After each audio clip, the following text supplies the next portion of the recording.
Yeah, here we are at workshop 4 in September, and it all kicked off with workshop number 1 in December of last year, 2023. That sort of set the scene, and that's where Impact Seed really came into their own, because they broke down the collective impact framework, and there's a logical flow to this whole framework. It's been quite a different process in that with this one we've been brought in when there has been a little bit of funding to bring people together. Yeah, trying to find the people that have the kind of the head and the heart, you know, the passion and the knowledge, and together work towards a kind of solution that we can move forward with. And then as we've gone through workshops numbers 2 and 3, we've rolled out more of those elements of the framework. The evolution of the conversation from the start of the project being, you know, quite high level, and now starting to get into the more detailed conversations about what it might mean for activities on the ground, and also how we might bring those activities together for collective impact. Sangay has entered over 350 surveys, which is just going to be really great for this project to demonstrate the impact that these events have had, because one of the main things we've captured is the knowledge level. So that's what's exciting, is because we're collecting a baseline of knowledge. So over time we'll be able to track how that knowledge increases, and we'll be able to dive into that a bit more and see if, you know, their knowledge has increased in specific areas, or where there still gaps are, and even geographically where those gaps lie as well.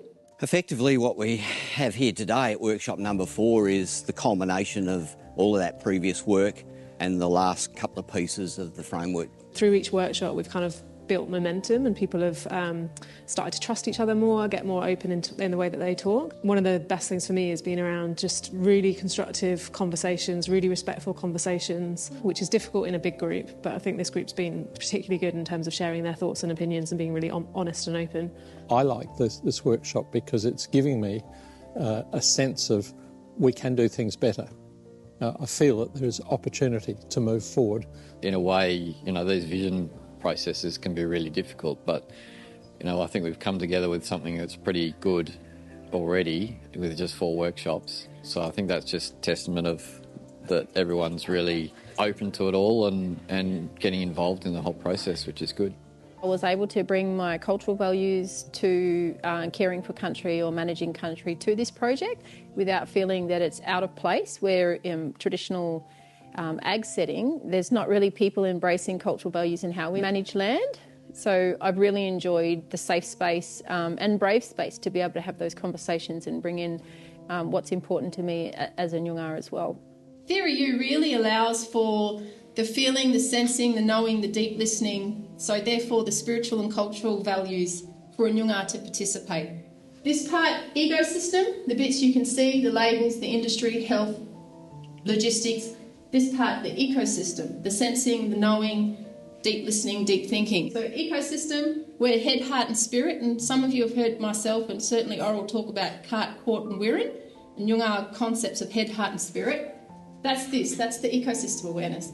Once again, let's go through this workshop and continue to, as I say, metaphorically leave our logos and our egos at the front door. And it really does feel like we're a group of like-minded people that have come from different areas, but we are having these conversations as individual people representing all of our interests rather than as one organisation driving a particular purpose. So I feel like it's been quite an inclusive process. It's been really interesting. It's been a bit of a roller coaster ride. You know, you stop and reflect as an individual about what your role is in all of this, and then how you can then be part of, you know, a bigger process. We're all doing a lot of really amazing things in the landscape, but we're not necessarily aligning them all under a banner really effectively, which can sort of suggest that they're not sort of joined up, where they are, you know, they're pretty well aligned in terms of the direction that they're heading.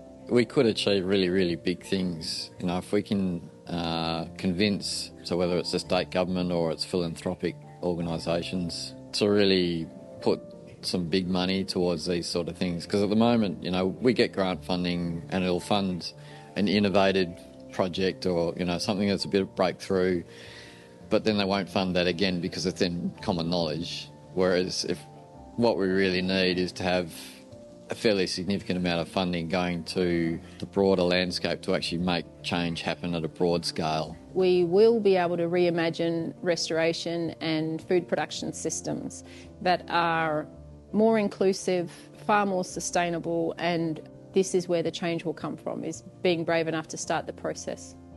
I think future change is really exciting, the things that we could bring about through this workshop, bringing together rural and urban communities, because I think there is such a divide. And how do we integrate conservation and farming? Because in my mind, they're the two things that we need to do in the next 100 years. It's kind of exciting in that it is a bit of an unknown. I think we don't really know what's going to come of it. So what I'm trying to do at the moment is just trust the process and know that we've got a lot of great people in the room and that at the right time the right things will come out of it. The collaborating between everyone who's in the room and I guess farmers on the ground, that's something that I look forward to being involved in because I feel like that's my comfort zone, my area of expertise. So how we translate all of the vision and purpose and the goals to something that actually happens on the ground, I think that's what will be really exciting when it gets to that stage. My hope is that this whole thing just kind of scales now and just gains momentum, attracts funding, attracts different people, and that we can really kind of start to make progress. I think having a consistent sort of voice across a group of different organisations within a sector makes it much easier for kind of funders and politicians because everyone's telling them the same thing and asking for the same thing rather than lots of different organisations asking for different things. I think it's really powerful to have that kind of collective message. The world is seeing these little ripples. So those ripples are there.